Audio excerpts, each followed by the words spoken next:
I can send it again. It may be in his junk mail. That could be. And it's amazing what gets in your junk mail that you could use. But you can always change your name once you join.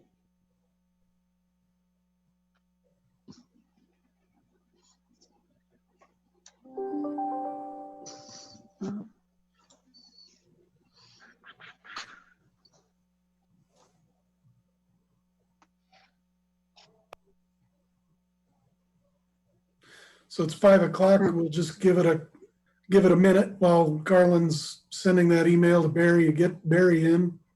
But since it's 5 o'clock, I believe that we are broadcasting now. So keep it appropriate.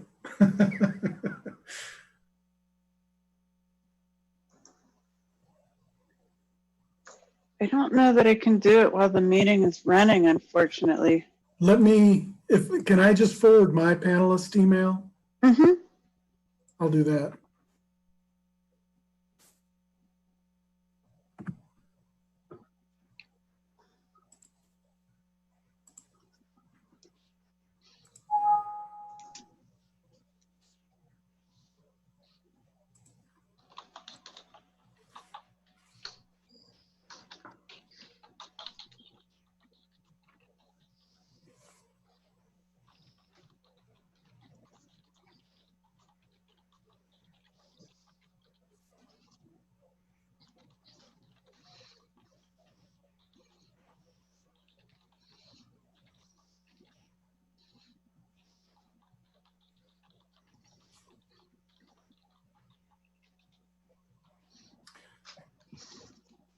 So I forwarded that to Barry, and hopefully he'll be able to get in.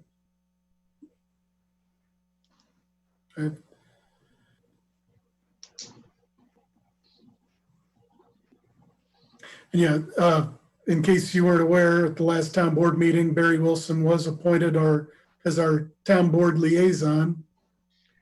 You got the short straw, huh? Yeah. And you might have heard of the alternate liaison, Victor Talon. I've heard of him. Yeah. That would be so fun. You could read that little thing. Oh, that'd be great. There's Barry.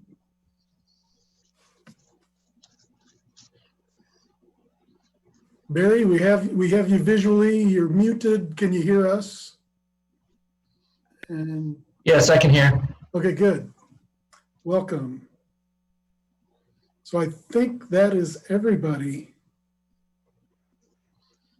So we're ready to start, Scott? I believe so. Okay. We'll call the May 20th, 2020 work session meeting of the Windsor Planning Commission to order. And I believe you have the floor, don't you? Or most of it? I will be passing the baton to Paul Okay. Hornbeck tonight for most of the heavy lifting. So Okay, I'll let you take it then, Scott, and you can do how you want it. all right. In that sequence.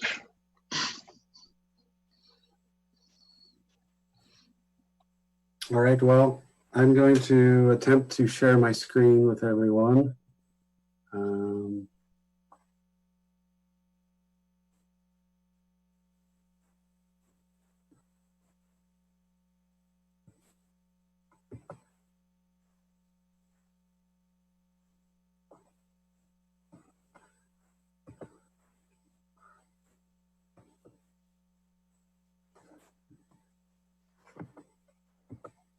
While Paul's working on the shared screen,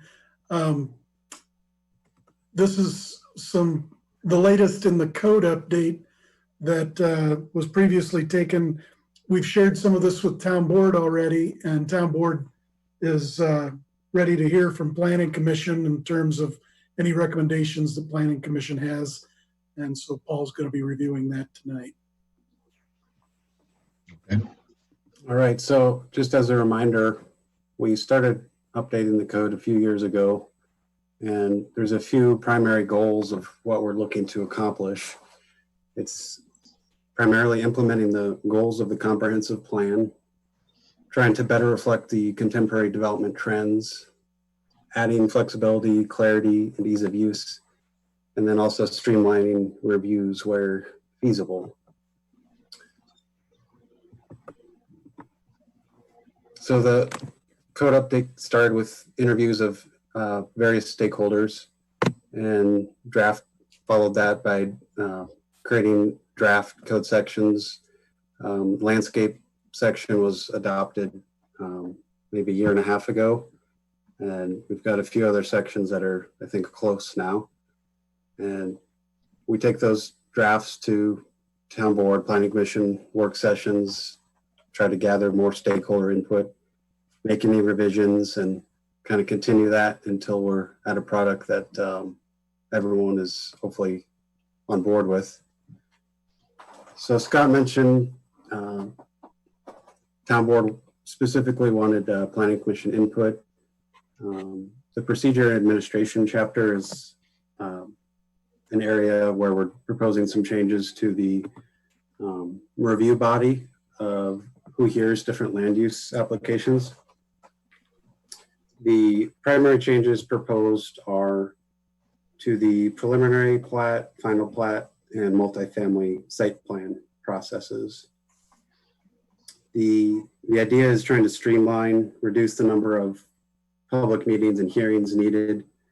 And this was a concept that also came up during the discussion over the Brands project, which, as you're aware, is right on the border with Loveland. And there was interest in parity and kind of a level playing field. And Loveland offers a lot of the really kind of streamlined administrative reviews for most everything they do. So that's another reason we're looking at these changes. So to get into what's proposed, final major subdivisions are currently reviewed by Planning Commission makes a recommendation to town board.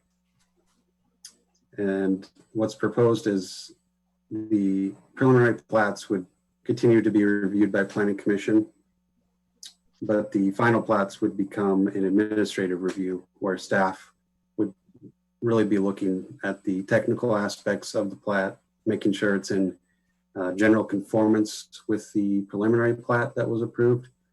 And there are some criteria for what that means, for what general conformance means. So I don't remember off the top of my head, but if they would only have a certain percentage, if they're trying to increase the number of lots by more than, say, 10%, if the access points are changing significantly, things of that nature, it would need to go back to the preliminary stage.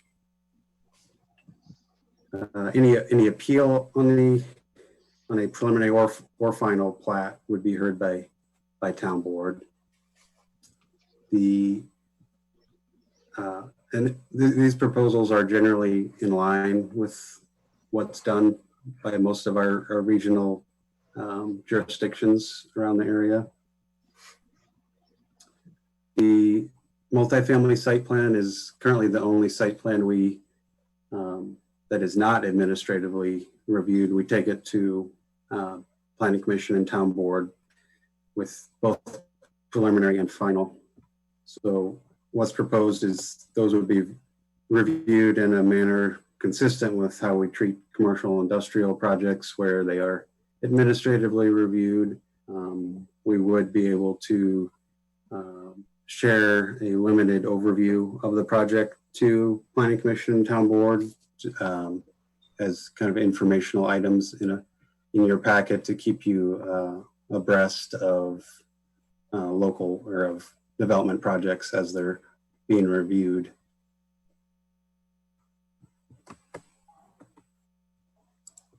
So here's that same chart essentially, but taking out our peers and just simplifying what's currently proposed or what's current and what's proposed.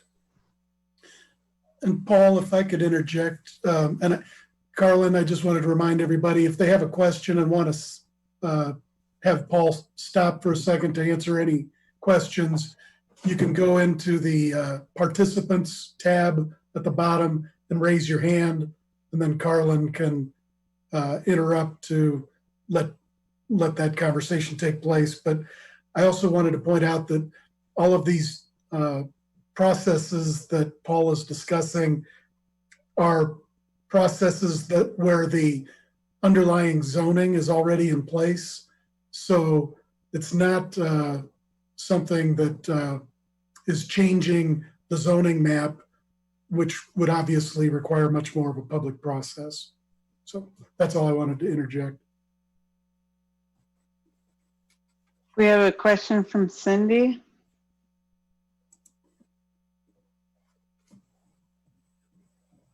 Sorry, I just typed it into chat because I'm Sure. Or I can read it if you'd like. no, I just want to clarify that how the site plans now for commercial show up in our packet informational, and now if this goes through, the multifamily would be the same way, but we would still have time to comment on those before staff gives it approval. Yes. Uh, Well, go ahead, Paul. Yeah, so that was not the intent. And the main reason that was not the intent was really to do with appeals. And at one point we were looking at planning commission potentially hearing appeals. We've landed on town board, I think, would hear all the appeals. So there's no, I guess, so to back up, the appeal body, we wouldn't want to provide them any information that's could taint the record, and any information that's not really publicly available that could color their judgment. But now that that's off the table for planning commission to be an appeal body, I think we could look at that if that's a consensus, if that's a process the planning commission wants to continue to use. I guess that would be a concern for me, for planning commission to not see site plans before they're approved to provide any feedback, especially with commercial and multifamily. Yeah, I think that's a key factor there, to have planning commission input on both of those. Keep us appraised of what's going on so we have a pulse on the community. So Jerry Bushman, I agree with that. I think it's good for us to see those. So I'll go ahead and throw a third. So just to refer back to what Paul was saying, this did largely come out of the brands discussion, and the development community at that time was, I guess, pointing out areas where Loveland does things more administratively, and if it takes longer on the Windsor side of the brands, then we may be at a disadvantage process-wise. And so that's when the planning commission and town board at that time, when we were looking at the brands, had us go down this route to maybe do things more administratively like Loveland. So I just wanted to point that out because it has been a few years since the brands, and I didn't want this to appear as though staff is trying to make some power play and wanting to take all of the approvals and make them administrative. That was the rationale behind the proposal. But we could do the same process that we do with the commercial site plans and include those in the packet for comment. It's just if we require formal approval and formal meetings or that additional time frame, that's what we were trying to address. So. God, this is Tim. I think that makes perfect sense.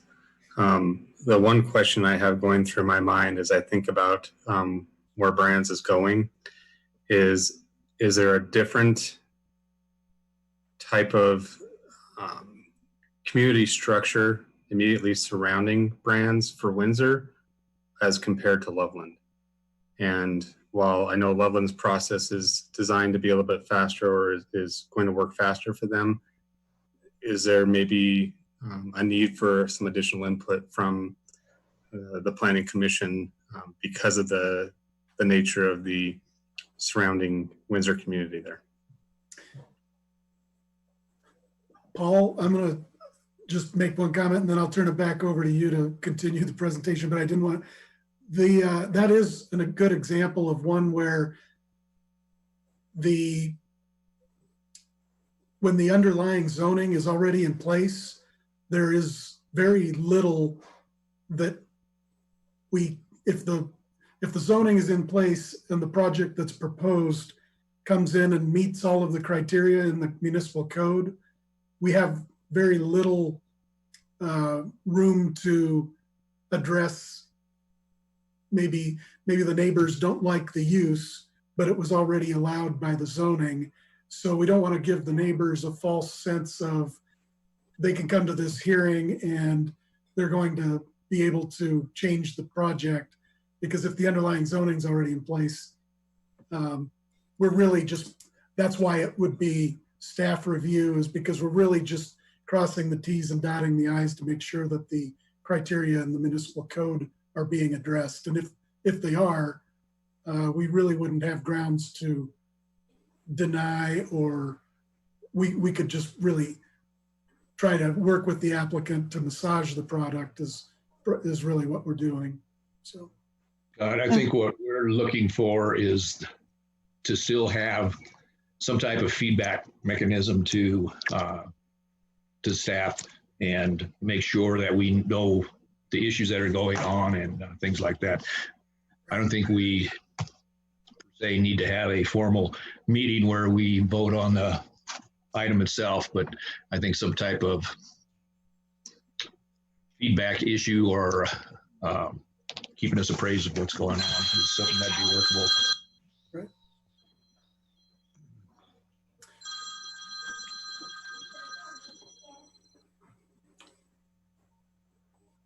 So all good input that we can definitely adjust to go that route with keeping you guys in the loop. So then the next process change we're looking at making some modifications to are the public hearing requirements. And really it's trying to close some loopholes and just making sure everyone is aware of projects that are going on. So it'd be adding a requirement for a public hearing with master plans, which currently is kind of a loophole where they're not required. Master plans are typically done at the time of annexation, which does require the hearing. But if they want to come back and amend it, or if they're doing something separate from annexation, there is no opportunity for the public to be heard. The next one is with preliminary subdivision plats. We currently do the neighborhood meeting with those, which kind of takes the place for the public hearing. However, with the proposed change to having no final subdivision public hearing, that would shift to the preliminary. And another, I guess, loophole is the public notification for variances is not required, in terms of, we do put a sign on the property and put a notice in the newspaper, but we do not send mailings to those neighbors. And since those are usually matters that are really just impacting maybe your immediately adjacent neighbor or two, it's 150-foot radius is a smaller radius, which seems sufficient.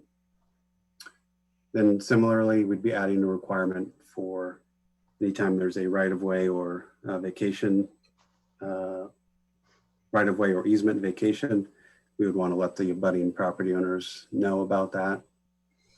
And then lastly, just increasing the notification radius to 500 feet, except for the 150 mentioned above. We currently have 150 for some projects, 300 for some.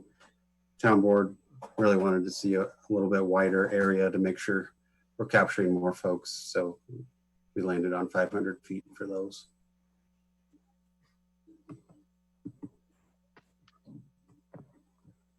The next few changes we're looking at are fairly minor, just tweaks to how things are scheduled. Neighborhood meetings are currently required to be at least 30 days prior to Planning Commission.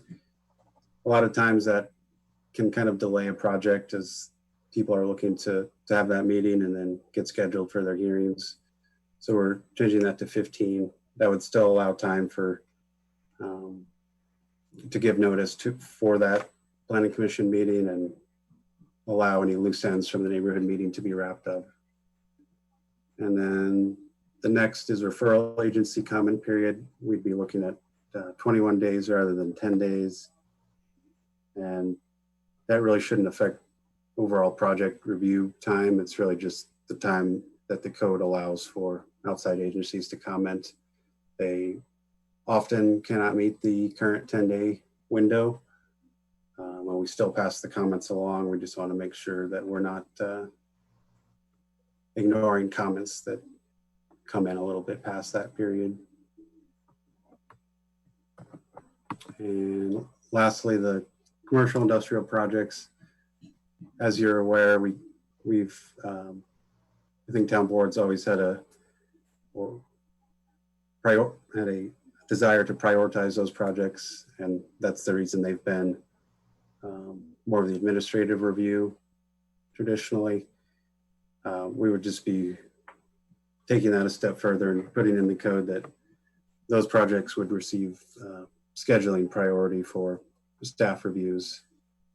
So they would be the first to get reviewed when we have multiple projects to look at.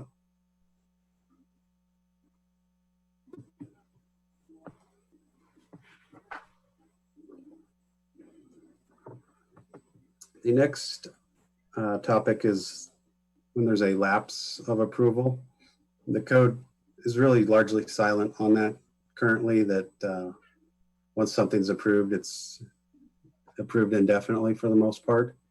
One exception to that is site plans. They need to have a building permit pulled within 1 year. And preliminary subdivisions need to move on to the final plat within a year.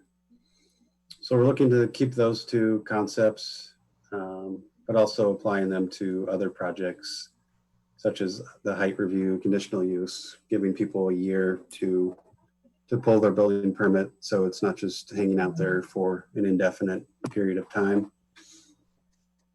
There is an option for to request that period to be extended, and that can be granted if there's good cause shown.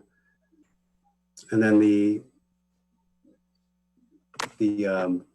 next four or five application types: final subdivision, minor subdivision, annexation, master plan, and vacation. On these, we're not necessarily looking to make the project lapse once it's approved and finalized. It's really if they have any loose ends that don't get tied up, or that fees that haven't been paid, documents we're waiting on, things like that. Those can also drag on forever, essentially, under our current code. So giving people 90 days to get that done and get things recorded and finalized. And just a real quick example of that, we recently had one project that was approved, but for whatever reason, the property owner was dragging their feet getting the development agreement and the Mylars, the plat recorded, and it was holding up another property owner that needed to install a sewer main across the property in an easement that would be platted. So we're just trying to make sure that nobody's hanging anybody up with those and just getting things done in a timely manner. Thanks, Paul.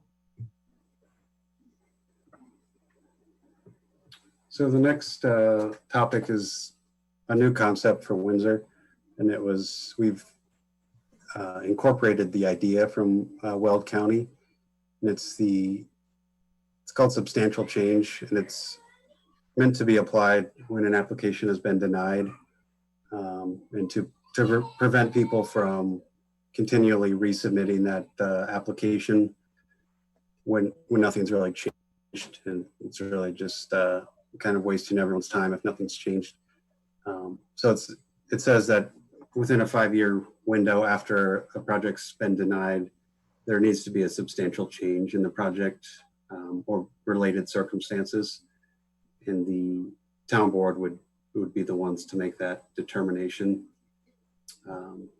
Hopefully it's not something that comes up often, if at all, but just trying to make sure that we avoid those resubmittals. It's the idea behind that one.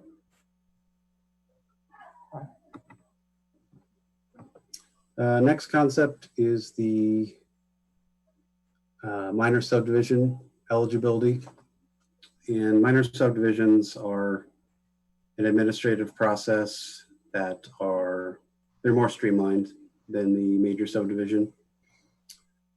And currently the code it's a little confusing to navigate in what qualifies for major versus minor. So one goal here is to be more clear in what qualifies. And the other goal is to expand slightly what does qualify for things that we think are still fairly minor in nature. So what's proposed is any subdivision with 5 or fewer lots would qualify, regardless of zone district, regardless of whether or not there's a concurrent site plan, and they may dedicate right of way with that plat or through a separate parallel process. And the minor subdivision would also be allowed to establish any number of commercial or industrial pad sites when there is a concurrent site plan.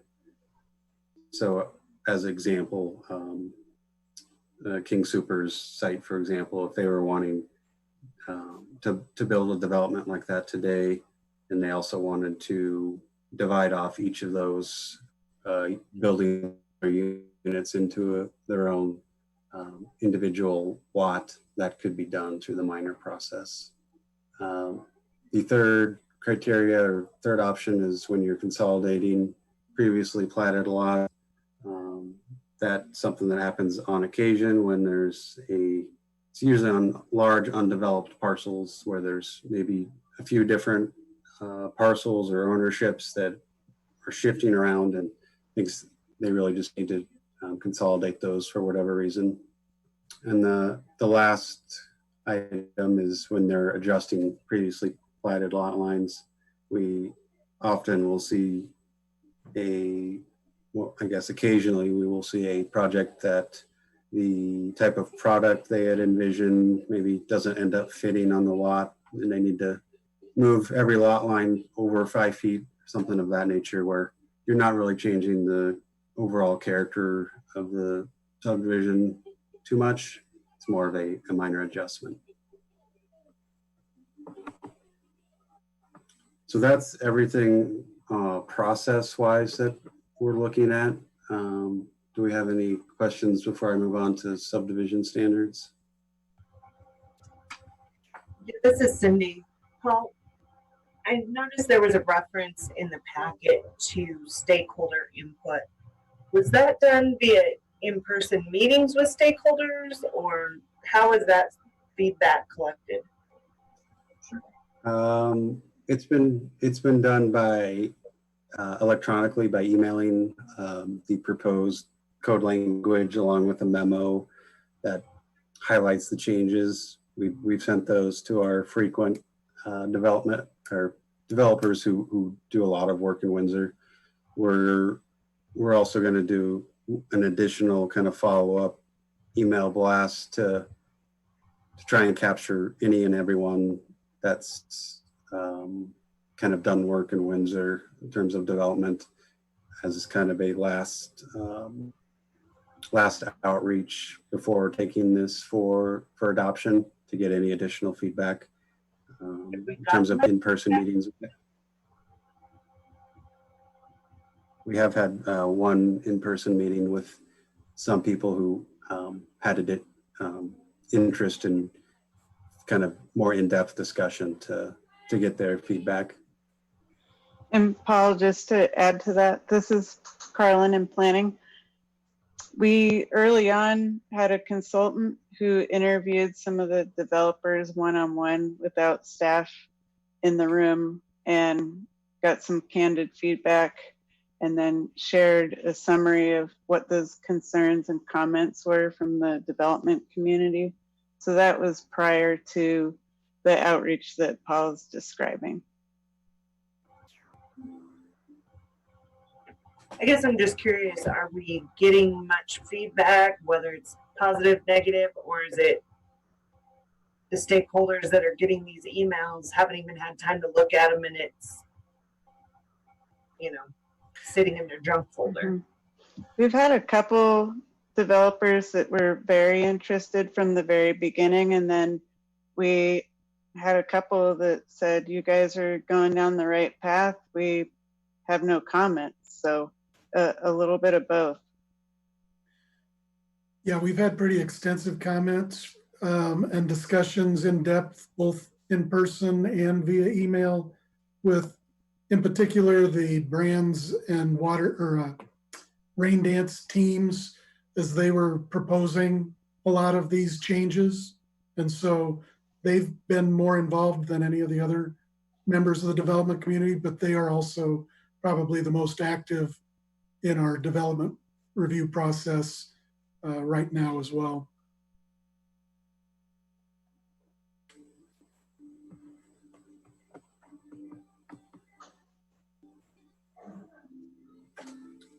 So on to the subdivision standards.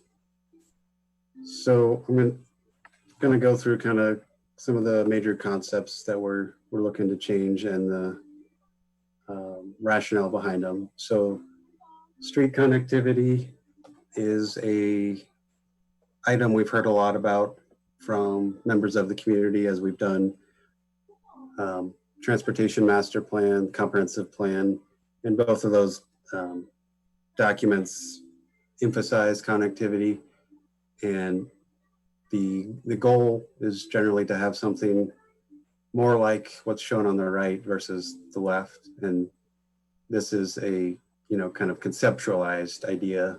We're not necessarily proposing a rigid grid system like you see on the right, but definitely wanting to avoid what's on the left, where you just have isolated neighborhoods, making sure there are connections between them. So the code currently doesn't really require those connections as really to build those connections as the comprehensive plan and transportation master plan have directed and suggested. So we've incorporated in this draft a number of standards to accomplish that. It's based on the zone district, and the standards are things like the block length, connections to adjacent properties, and limitations on cul-de-sacs.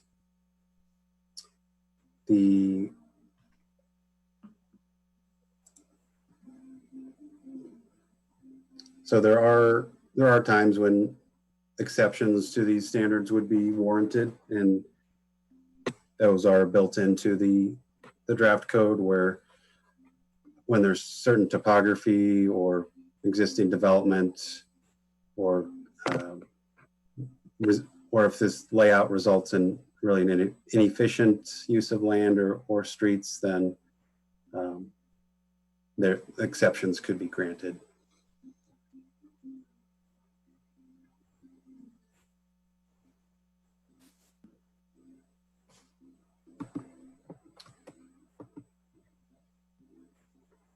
So the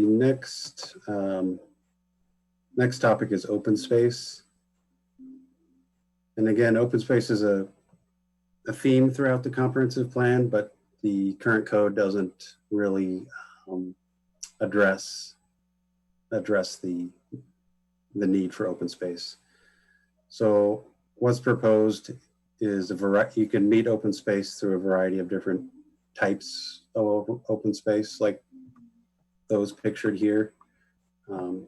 There's a certain, you would be required to provide a certain percentage of the overall development as open space based on the zoning. And we've compared this with what's generally provided in some of the newer subdivisions. Most subdivisions do provide open space currently, largely in order to accommodate drainage and other easements, or simply as an amenity to residents. So we're not looking to really increase that number. The focus is on ensuring quality open space and not just a concrete, detention basin. So that's the focus, and there are standards where you can count your storm drainage facilities, but they need to be designed to look more like the bottom left, where it's more of an amenity and not just like I said, a concrete basin.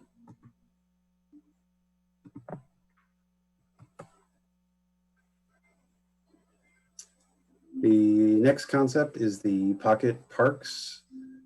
In recent years, the town has implemented a policy shifting away from constructing new neighborhood parks.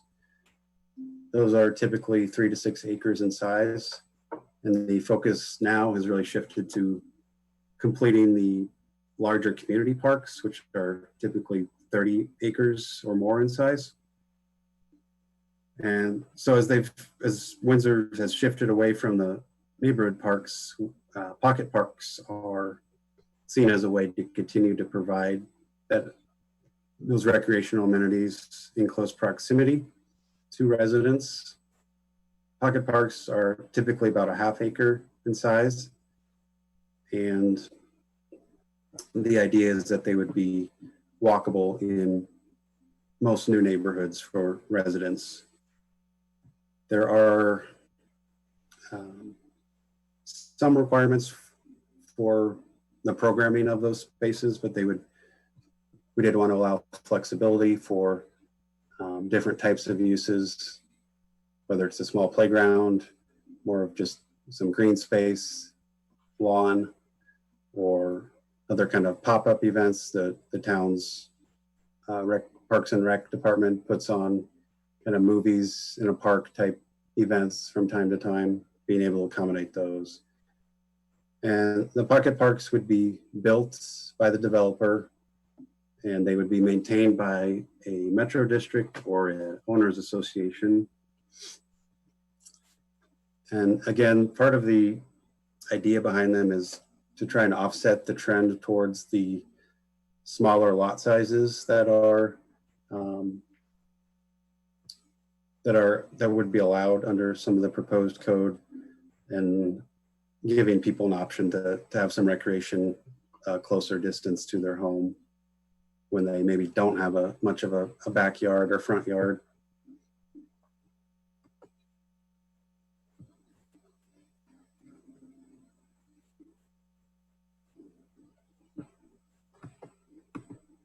The next few slides, when this was presented to town board, there was kind of question of how big is half an acre? Is that too much, not enough? So these slides are just examples of really the size. So this is Bison Ridge Park. It came out to almost exactly 2 acres in size. If you only look at the more kind of developed part of it, where there's the lawn area, play structures, things like that, it's about 1 acre. And then if you just look at if you take out the lawn, and it's really just the kind of shade structure, play area, and I guess a smaller lawn area, it's about 1/2 acre. And that's kind of the target size for the pocket parks. The next concept is neighborhood trails. And this is similar to the street connectivity, where there's a desire for more bike and pedestrian connectivity that we've heard from residents. And it's a theme throughout the comprehensive plan. So the neighborhood trail requirement was added in response to town board work session, where we are looking at trying to get more trails in neighborhoods. And this is in addition to what we refer to as town trails. So the example here is, this is the Ridge at Harmony Road neighborhood. So there at the bottom along Harmony Road, there's a regional trail, a town trail that's maintained by the town. And that's a facility shown on the trails master plan that the developer, I think they've installed the western half and probably working on the eastern half now. The other light brown lines you see in the southern half in the second filing, those are trails that the developer put in. And the idea here in this slide is really trying to show between the first and second filing, town staff really had to fight with the developer in the second filing to get them to put trails in.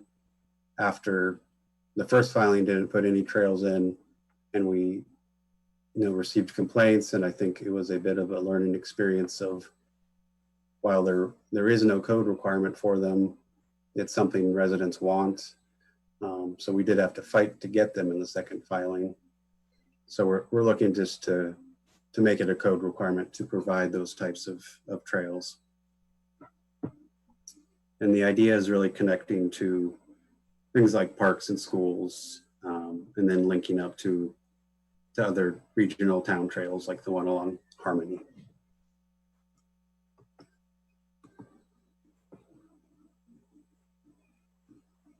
So those are kind of the bigger picture items of open space, trails, connectivity. And so I can pause here if there are any questions on those before moving on.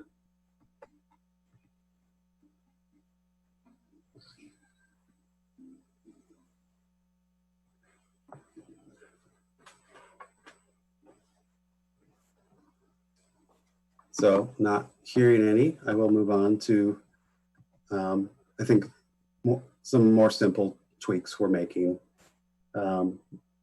Double frontage lots like those shown here they're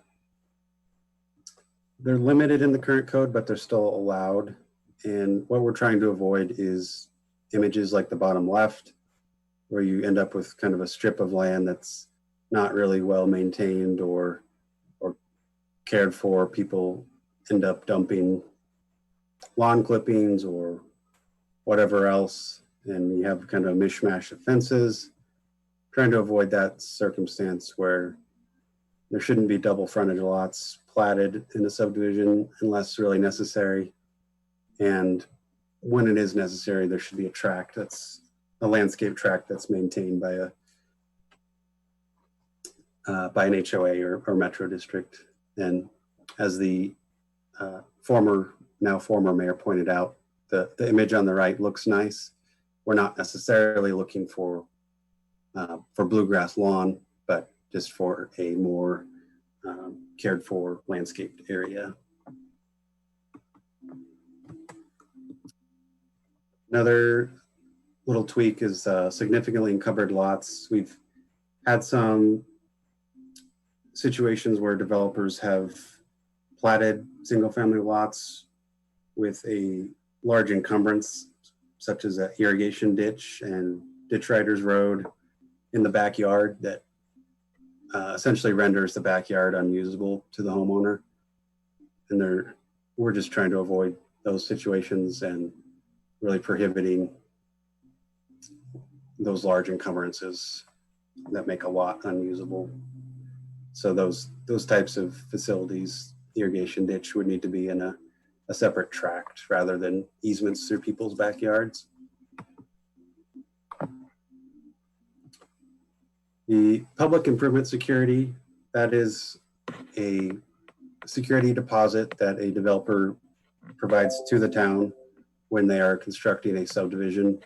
And it is to ensure the completion in accordance with town standards of public improvements such as curb, gutter, sidewalk, streets, sewer, things of that nature. Currently, the town requires 25% of the cost of such improvements. We've found that number to be problematic as it doesn't really provide enough financial guarantee should the town have to step in and complete a project if a developer were to walk away. And it's also more of an administrative burden on most projects trying to track that relatively small amount.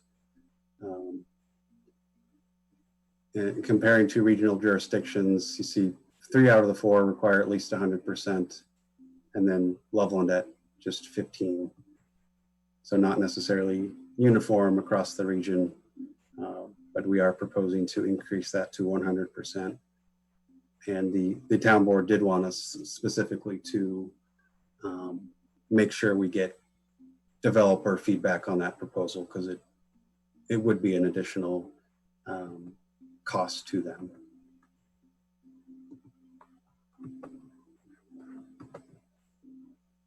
So the last thing that's proposed to proposed for changes that I didn't mention is the review criteria on projects. And currently the code doesn't provide a lot of review criteria on most project types. Providing those criteria does, it makes everyone's job easier. I think the applicant knows what's expected, and the planning commission, staff, town board all know black and white what needs to be met for approval. So those are all included in the draft code. It'd be too much to go over in the presentation. So that's everything that's proposed, and we appreciate your time and any input you have.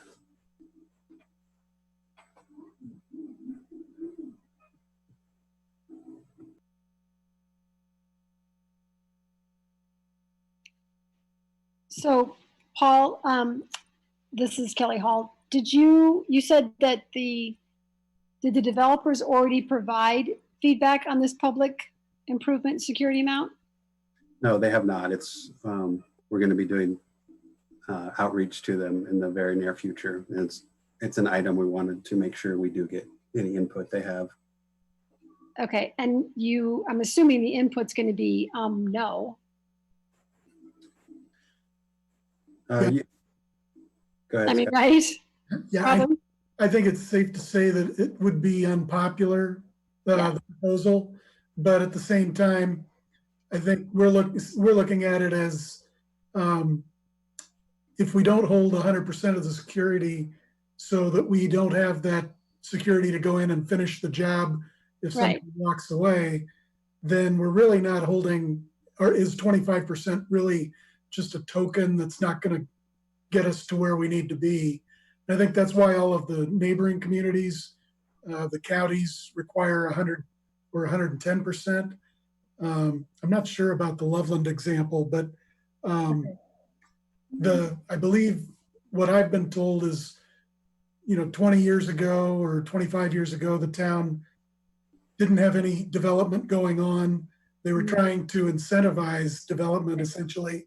And so they previously had 100% and backed it down to 25%. And we've run into a lot of instances over the years where we're really spending a lot of time in administration of a small amount of money that isn't going to serve its purpose anyway. So I think staff is really proposing that we go back to the 100% similar to our neighbors, or if the development community really feels strongly and the planning commission and town board feels strongly that we don't want to go that direction, then maybe not requiring the 25% to get out of the administration of something that's just kind of a drain. Right. No, I agree with you. I think it should be 100%. I'm just wondering, when we ask for feedback, I mean, a lot of times what are we going to do if we get bad feedback, right? I think we should just say it's 100%. And thanks for your feedback. I just don't want to misset expectations that we're going to ask for feedback and, they can get it dropped or changed. Yeah, Paul and I were talking about this earlier today, and I think what we would do is probably share the table of what all of our neighbors do with our development community Mhm. and ask them to provide their specific concerns. We know that they're not going to be in favor of Right. raising it, but we'd like to get their specific concerns so that the planning commission and town board have that information to consider as that, pros and cons. Okay. No, I think it's great to ask. I would expect that the best developers already know this, but okay, thank you. Hey, Scott, this is Bushelman. Along the lines that I assume you do this by bond, do you have partial releases as the project is developed? We do, and I'll defer to Paul on that, actually. Yeah, after they get construction acceptance, meaning we've inspected it and everything passes inspection, we release 60% of those funds. And in terms of whether it's a bond, on the larger projects, it is usually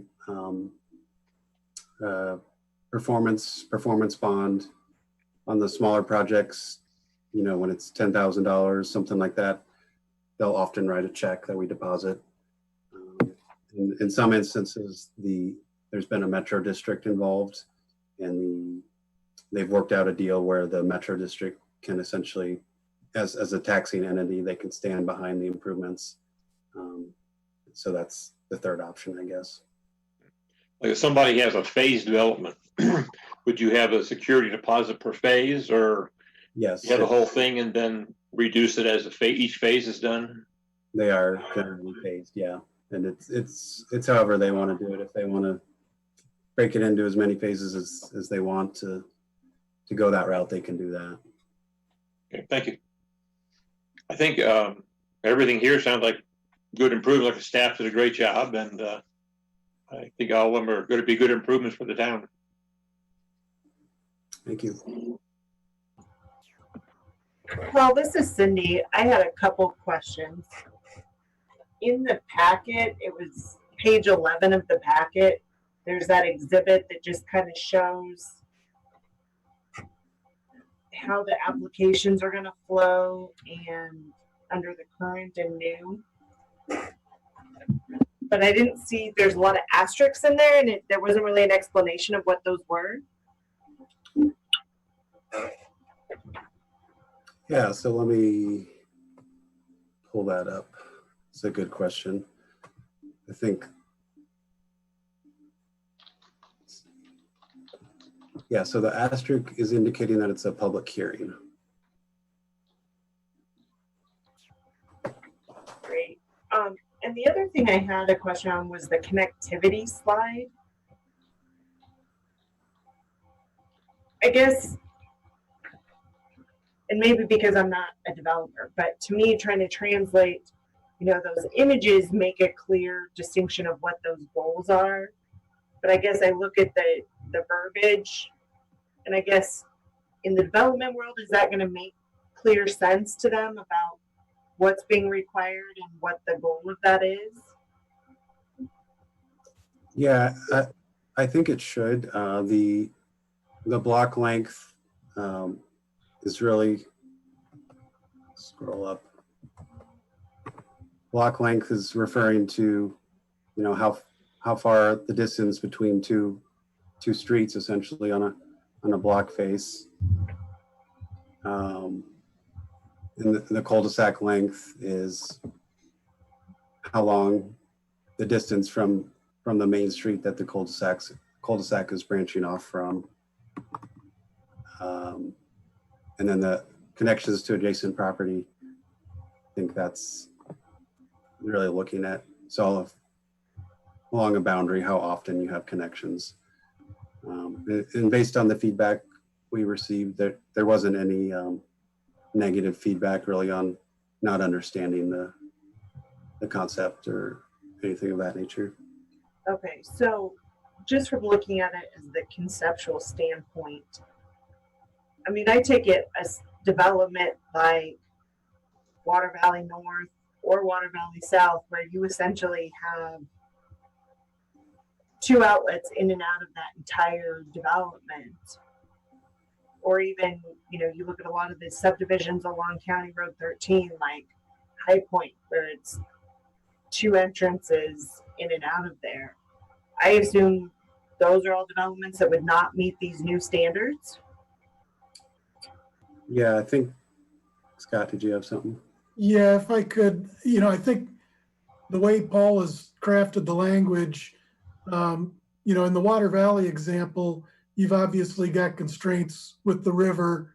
And so topography plays a role. Sometimes you're not able to have as good a connectivity as you'd like. But I would say the other example, the High Point Estates subdivision, it's been a long time, 15 or 20 years, but we actually did go through some long, hard conversations with them. And the code didn't require the connectivity. And so it didn't get connected. And unfortunately, those, the High Point in particular, the people on the far west end of that subdivision have to drive almost a mile to the east, even if they want to go to Loveland or Fort Collins. And if they could have had connectivity through the Steeplechase subdivision, it would have lessened the traffic impact on County Line Road.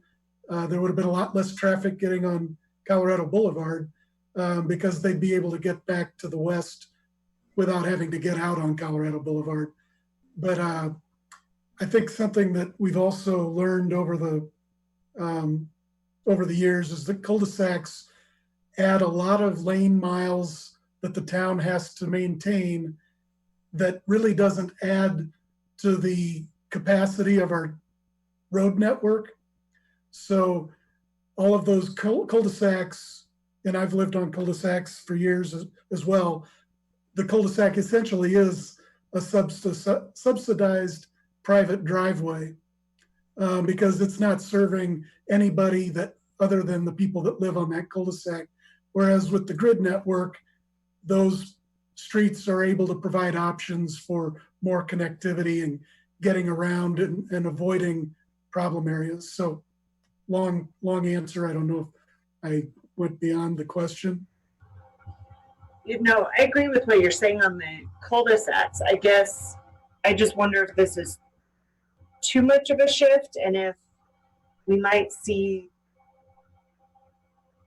just as many problems, obviously different ones, with going to that extreme grid type situation, just because, I get that, like, as an example, Walnut tends to be a major thoroughfare for everybody trying to avoid Main Street, and traffic is bad because it's one of the only ones.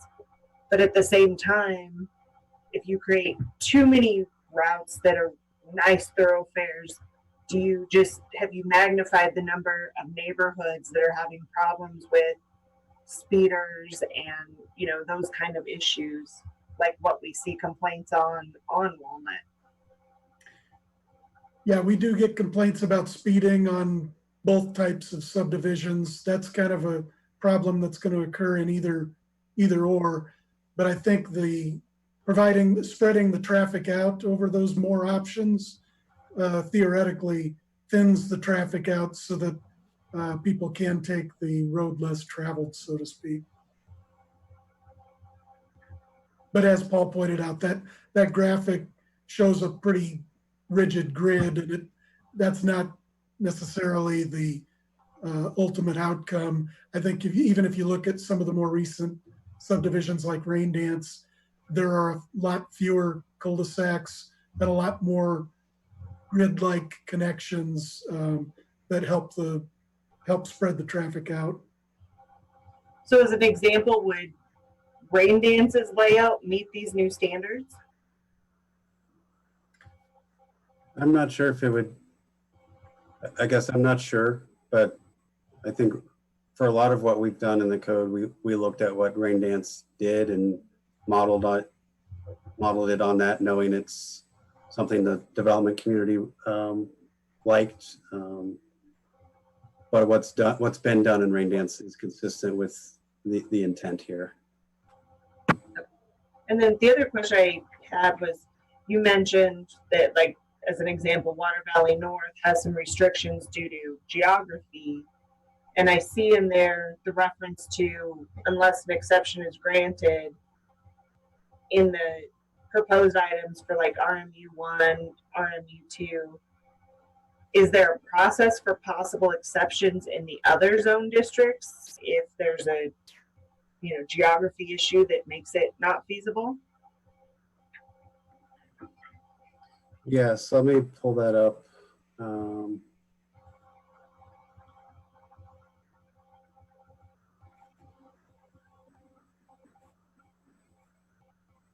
Yeah, so the exceptions are available to all zone districts for the block length and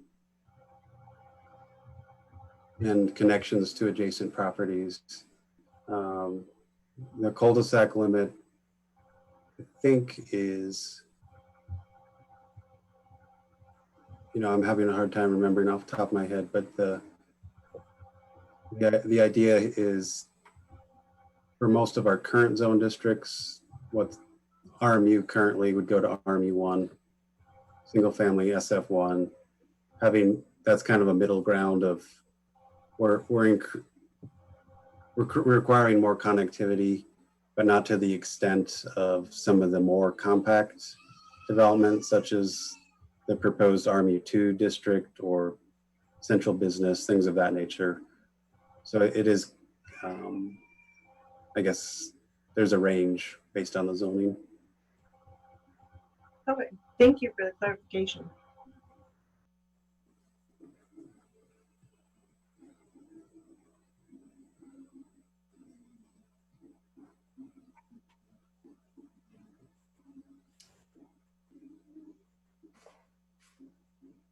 Any other questions or comments? We appreciate the feedback.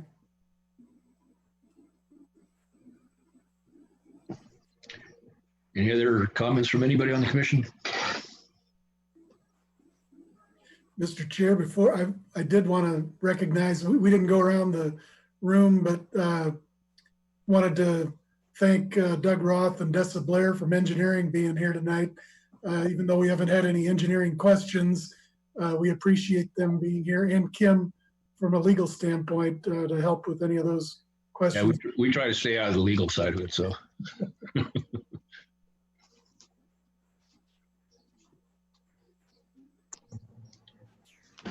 So is that the completion of the agenda then? I believe so. Okay. I Well, just want to say hello to everybody, just when you thought you got rid of me. Yeah, I saw you sneak in the back door incognito as me. So, okay, well, thanks everyone. And also, I guess wanted to welcome Barry as well as our new liaison, and Victor as the alternate liaison. So thank you for being here. Yeah, thanks, Barry.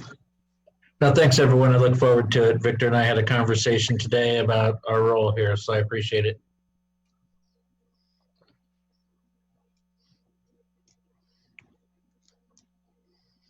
Anything else, Scott? No, I think that's it. I just sent that email earlier about the training that's available tomorrow afternoon. If you can check it out, it's great information. And I know Tim said he's going to be checking it out, so Good. Highly recommended if anybody else has the time. I know we're all busy. Okay, Scott, I had a question. There was that planning event that was going to be held at the ranch. I can't remember when it was originally scheduled for, but when all the COVID stuff started, they tentatively rescheduled it to June 5th. Do you know, is that still? Boy, I don't know. I'll have to look into that.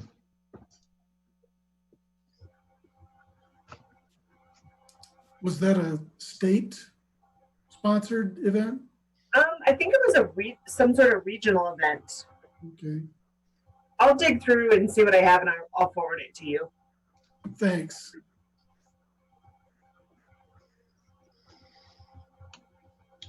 If there's no more comments, questions, I guess our meeting will be adjourned. Thanks, everyone. Thanks, Yeah, thank you. everyone. Thank you. Good night.